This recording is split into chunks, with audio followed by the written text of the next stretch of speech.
all said they wanted to visit Master Luke. Dad says to me, yeah. He asked me, is there anything they should avoid mentioning? I said, well, don't bring up children, family, or home stuff. Just have small talk, and that's probably it. Bon Yuan excitedly says to me, if my teacher notices her and wants her to leave her studies, does that mean she won't have to go to high school? I laugh. My house appears. Bon Yuan excitedly says, Bon Yuan started running and exploring all the house. She saw the plan. She started running on the stairs. Bon Yuan is jumping on the sofa.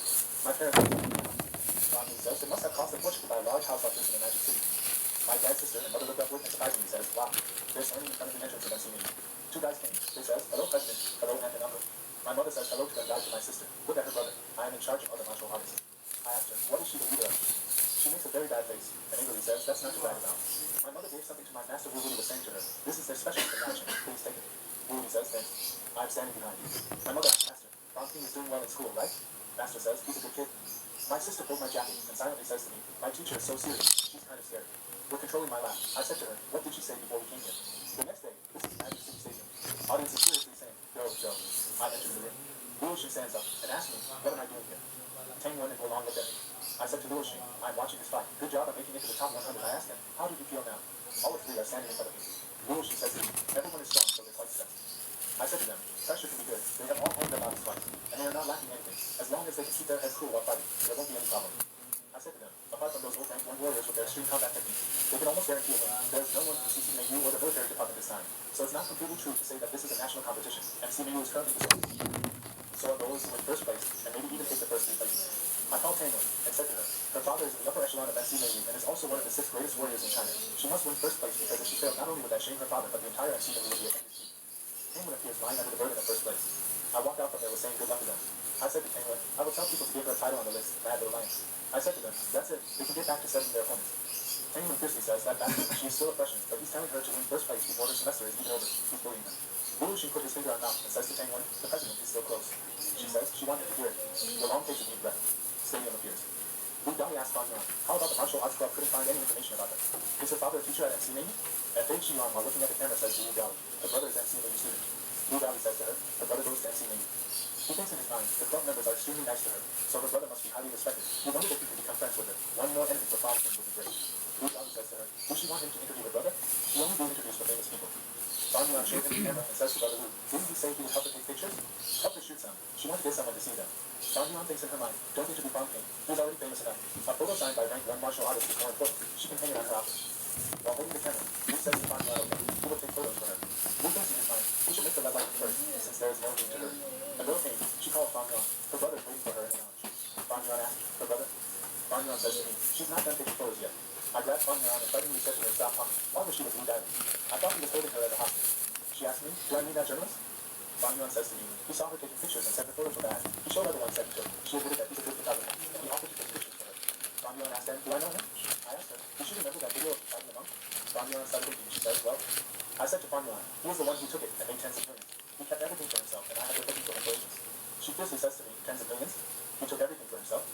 I said to her, well, I can't afford to do anything stupid now, but if we catch him, he's going to say he has no money, since he's trying to be her friend. I am thinking that maybe she could find out how much money he has left. Bon Yuan says to herself, that guy stole tens of millions from our family. That's so evil. She probably says to me, leave it to her. This thing must be straightened out. We can't let him transfer money elsewhere. Bon Yuan came close to Wu Dali to sit with him. Wu Dali asked her, did her brother need her for something? Bon Yuan says to him, it's nothing, brother. She just told her brother about him. He said he's never heard of him and doesn't know do interviews with small journalists. Wu Dali says to Bon Yuan, okay, because her brother's inexperienced. If he's only a second-rate journalist, then no one dares admit that they are first-rate. Bon Yuan says to Wu, the brother had a good relationship with the principal of NCMU, so how could he be inexperienced? She asked him, is he lying to her? Wu says to himself, is she kidding? How could he have a good relationship with the principal? He's a grandmaster. Most people don't understand grandmasters, and strong warriors are rarely interviewed. If he could contact the principal of NCMU, that would be amazing. Wu says to Bon Yuan, how could Brother Wu lie to her? She says to him, if Brother Wu is so famous, then why do he look so poor?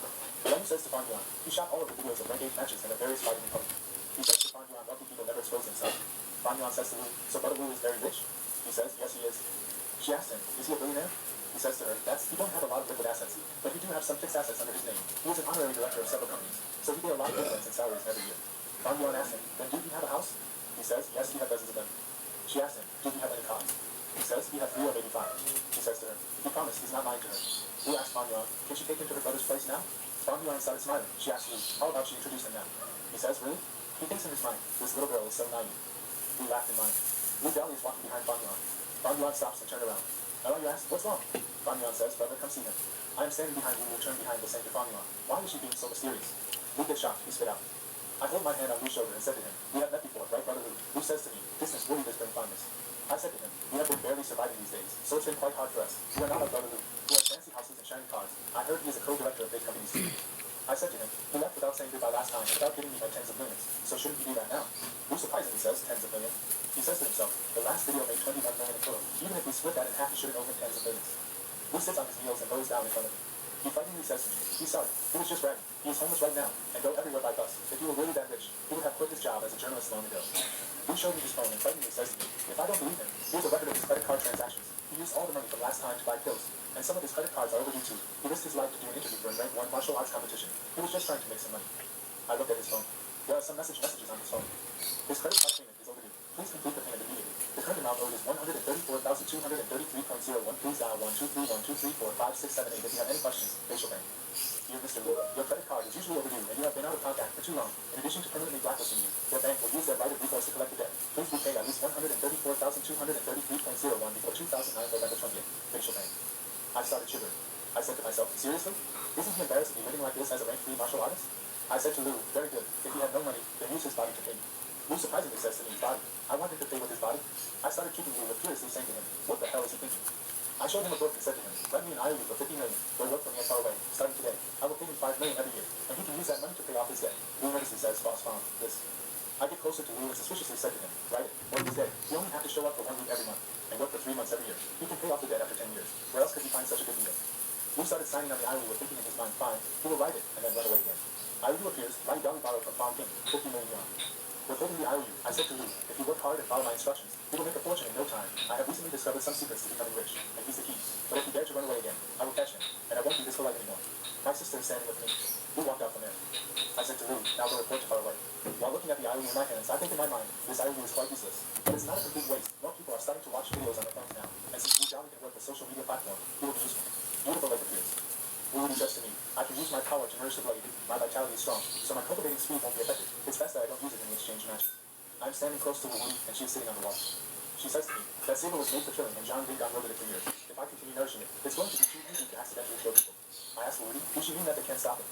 She says to me, it depends on who the target is. But using this saber against them is such a waste. After nourishing it for a few months with my condition, it won't be too difficult to kill a rank 5 in the catacombs with one slash. I surprisingly said, no way, only rank 5? Wu thinks in her mind, you are still no match for rank 6, so don't be so arrogant. Wu stand up and saying to me, she's going to the catacombs soon. If I have any questions while cultivating, ask the other teachers. I asked her, is she going to breakthrough? She says, no, not yet. Wu starts walking out from there saying to me, she won't be at the WWE Charter Exchange tournament. But don't slack off on my training. If everything gets too overwhelming, then just surrender. Don't be stubborn, because we don't have time for injuries. I said, got it. I started walking towards the room. I entered into his office and asked him, did he sell the heart essence? How much did he get? Wang gave me the credit card and says to me, 50 million. He asked the buyer to send the card's password directly to my phone, and he didn't touch any of the money.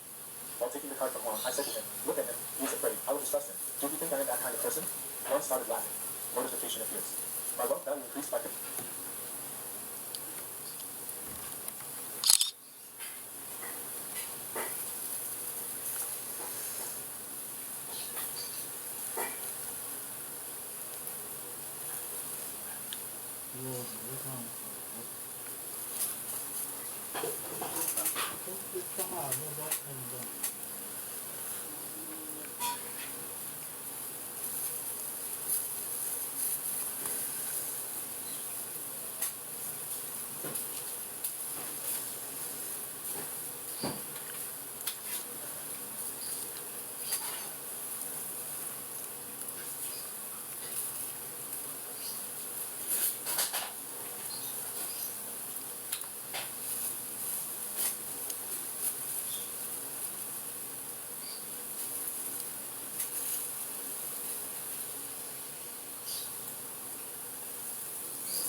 200以上の業種のニーズに応えるマーメイドととむマルチプロダクトの登場です。営業をシームレスに進め、コミュニケーションを促進し、ビジネスをさらに加速させることができます。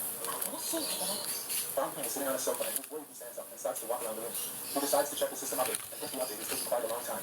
This is evening time and the system update is here. He gets happy when he sees the update and thinks how he can see his storage space is 1 cubic meter even larger. Later he asks, right? He thinks the space is not big, but it should be enough for some update and daily necessity. Now he doesn't have to worry about being chased by monsters because of energy leakage. Then he notices something and thinks, what is the energy shield? He thinks it's and so the energy shield is activated. He is standing straight in the center of the room, but he feels nothing. He gets and closes it and says he doesn't feel anything different. He punches himself on his face and says that hurts. He asks it does not work for him. He gets out of the room and says to Yushi to come here and punch him. She asks what and why. Valentine opens his arms and says hit him, use whatever she wants to hit him. And she gets shy. She says he would do. Why would she hit him? For no reason. She is not doing that. Then Valentine asks who trying again to hit him. And he says very funny, if you hit him, he will punch him. And then he would be dead. He asks right. Then Valentine asks Xiao to punch him. He says he promised he won't fight back. And he replies stop if he's trying to trick him again. He would think he doesn't know. Then Valentine asks young Xiao and she says that's something she's stupid. And he gets annoyed. He says no, please just hit him. He is begging them. Why does anyone want to throw a punch? They are so useless. Fu Changding and Zhao Lei are watching each other. Valentine says very well, they don't regret this later. He gave them their only chance to hit him without, and then someone comes from the back and hits him. Valentine is getting hit so hard that he is moving towards the wall, and then he bumps into it. The man says he asked for it, so why not? Everyone gets surprised. Valentine is sitting on the ground, and the wall is cracked because he bumps into it. He says it did not work, so what the hell does this thing do? He thinks he thought it was a shield, but he did not feel any protection. When Hanfeng hits him, he asks, did you really pay 1 billion in exchange for 1 cubic meter of storage space? He says, wait, shield. He thinks it could not block physical attack, but maybe because it's supposed to be used for mentality. If this shield could block a master's pressure on his mentality, that would be amazing. It would be a miracle. He stands up and says it would be difficult to test, and telling people to try and damage his mentality is suicide. Maybe he should go back and use those principles once they are mad and start questioning them. He can find out everything. He thinks now that he has 1 billion left, he can upgrade whatever he wants. As long as nobody is watching, he can lose some control. He should get to peak rank 4 as soon as possible and then practice combat techniques. If there is nothing else bothering him by the time the competition starts, he will be able to defeat rank 5. And Thorne thinks this is strange because when Valentine flew out here, he could not sense his existence. Was that because he was trying to use his mentality, or was he mistaken? Valentine is now in the airport, and he asks his mom and dad what they think about staying in Magic City. His dad replies that it's a good place, but they are not used to it. They still prefer the small town. Also, the living cost here is too high. His sister says that his brother will buy a car and get her driver's license, then she will come to see him again. Valentine told her to be careful on her way back. Take care of mom and dad, and don't leave young Shin. She replies that he should take care of himself to find her a sister-in-law and don't embarrass their family. Everyone in Magic City is saying he can't get a wife. Valentine says this is impossible. They all love him who said that, and she says everyone. His mom says Valentine. They forgot to ask him, but does he have a girlfriend in school? Valentine gets nervous and asks about a girlfriend. He says it will happen soon. He thinks dating sounds real to him. Humanity is in danger and the catacombs are dangerous. So how is he going to settle down anytime soon? His sister says to his mother that he wants to find a girlfriend. He hits women, and it's all over the internet. Valentine thinks now he wants to disown his sister, and his family leaves, and they say goodbye to each other. Valentine says a few days ago, 3 evil sect warriors were trapped and killed. Their sect must have found out about a retaliation against the warriors' family is rare since most martial artists are unfazed by death. Killing their families would not make them depressed. In fact, it would make them unstoppable vengeance seekers. Of course, there is the possibility that they would kill innocent people out of unresolved anger. He can't be around his family all the time. If the evil sect really wants to get revenge, then the entirety of Magic City may be in danger. There is no other way he can speak to Bai Jinshan and tell him to protect Yang Chu better. Valentine leaves the airport. Valentine is sitting on a mountain cliff near the water, and he says he started cleaning the remaining 4 organs at the end of October. In November, the second National Wild Charter Exchange Tournament, held by 89 non-elite universities, was completed for the 7 remaining places on the elite list. At the same time, the outside world continued to break big news, causing the rank 1 competition to lose some popularity. Yao Qingju, a student of the first military school and 42nd on the rank list, had begun his journey from the south to become the rank 4 champion. On November 1st, he easily took 32nd place from an NCU instructor. Li Han Song, a student at CMAU and 47th on the rank 4 list, was also challenging warriors all across the country, starting from the north. On November 1st, he defeated an SCMU instructor and became the new 37th ranker in just 1 minute. The news anchor on TV says to proud warriors, one traveling from south to north and the other from north to south, will they eventually meet somewhere in the middle? The competition between 89 martial arts universities is extremely fierce. Will any unexpected prodigy show up? Let's wait and see. This is instructor headquarters in Fangping says, sir, is Yao Qingyu coming to MC Menu? He says he heard that his next target is instructor Zhao Minho, 24th in MC Menu. The man in the office says he is not trained, which is why he is so nervous. Tang Song is also here, and Fangping Saya, the rank on the list, does not have his name in it, but he doesn't think he is one of those people. If he comes here, he will challenge him in advance.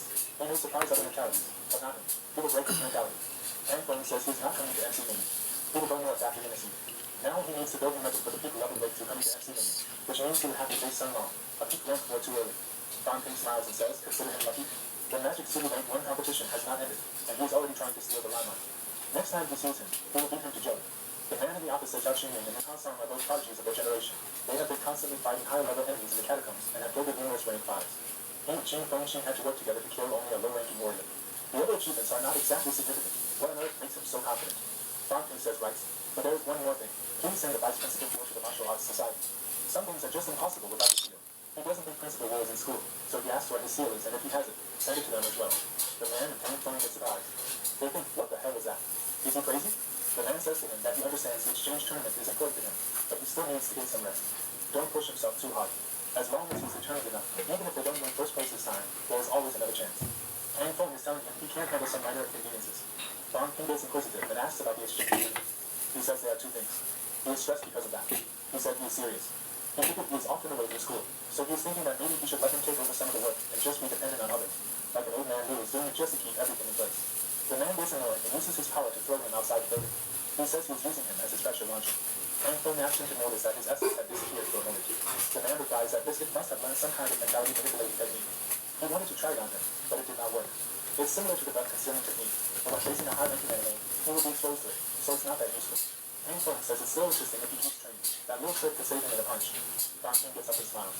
He thinks it's not a defense against physical or mental attachment, but to mask the threat. He says he sees the energy shield as concealing his senses from being sensed. He misses understanding it. He says if this thing is used well, it will be a lethal weapon. Humans and catacombs warriors have different breaths when fighting. It's impossible to discern the breath and essence. Most importantly, can he hide his breath while fighting? If so, maybe he can blend into the catacombs sport. Then he does start with mind invading. What's the system up to both new features? Now Fang Ping and his friends are watching a match on TV, and there's an announcement that the winner is Lan Wukong. Fang Ping says it's interesting that a rank 4 martial artist has appeared in their meeting. Without one Jin round, Yang Wu almost got defeated 5 times in a row. Do they know this Lan Wukong guy? One of them replies that he's one of the 4 best students at SMU, vice president of the martial arts community, and he's mostly absent from school. He stopped at peak rank 3 for a while, but must have had his breakthrough recently. Fang Ping asks Jin Feng Qi if he thinks he can beat him in a fight, and he replies that he only needs 1 strike to defeat anyone. It does not matter much if they see this match, since it's meaningless. Fang Ping stands by and says, okay, their main team will temporarily be Zhang Yu, Chen Wulong, Qin Feng Qi, and himself. The others will fight for the last slot if they join the main team. It does not matter if they win or lose. The reward is 500 credits. If they get into the top 10 elite schools and win first place, they will also get 500 credits each. In short, if they win first place this time, each of them will get 2,000 credits, and the reserve team will only get half as much. All of them start to say, this is so much, it's all the president's fight. Fang Ping says his school has also invested a lot this time, and he hopes everyone will try their best, whether it's for their school or for themselves. He says to Yunxi, contact the club rank for members that are not on campus and tell them to come back by the end of this month, inform faraway media, and have them send people out to do interviews and collect information strategically. They will look down on them tactically, and they will take them seriously. Yunxi replies yes, and he says that although he is almost certain he will win if the opponent is Yao Qingyun or Li Hansong, it could be a lose-lose situation, and he will have to rely on them. All of them say they understood. Fang Ping is leaving the building, and Yunxi comes from behind and takes his name. She asks him if he wants to have dinner together tonight, and he replies maybe next time at least. He says time is running out, and he has some training to do in the southern area. Yunxi tries to stop him, but he leaves. Fang Ping sighs and thinks a strong warrior teeming with strength and vitality still cares about love and going on dates. A warrior's life is